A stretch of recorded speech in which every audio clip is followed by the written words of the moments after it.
अंधा आदमी और लालटेन। दुनिया में तरह तरह के लोग होते हैं। कुछ तो ऐसे होते हैं जो स्वयं की कमजोरियों को तो नज़रअंदाज कर जाते हैं, किंतु दूसरों की कमजोरियों पर उपहास करने सदा तत्पर रहते हैं। वास्तविकता का अनुमान लगाए बिना वे दूसरों की कमजोरियों पर हंसते हैं और अपने तीखे शब्दों के बाणों से उन्हें ठेस पहुंचाते हैं। किंतु जब उन्हें यथार्थ का तमाचा पड़ता है तो सिवाय ग्लानि के उनके पास कुछ शेष नहीं बचता। आज हम आपको एक अंधे व्यक्ति, ब्लाइंड मैन, की कहानी बता रहे हैं जिसे ऐसे ही लोगों के उपहास का पात्र बनना पड़ा। एक गांव में एक अंधा व्यक्ति रहता था। वह रात में जब भी बाहर जाता, एक जली हुई लालटेन हमेशा अपने साथ रखता था। एक रात वह अपने दोस्त के घर से भोजन कर अपने घर वापस आ रहा था। हमेशा की तरह उसके हाथ में एक जली हुई लालटेन थी।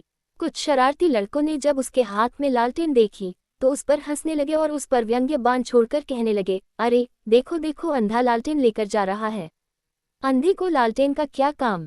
उनकी बात सुनकर अंधा व्यक्ति ठिठक गया और नम्रता से बोला, सही कहते हो भाइयों, मैं तो अंधा हूँ, देख नहीं सकता। मेरी दुनिया में तो सदा से अंधेरा रहा है। मुझे लालटेन का क्या काम। मेरी आदत तो अंधेरे में ही जीने की है।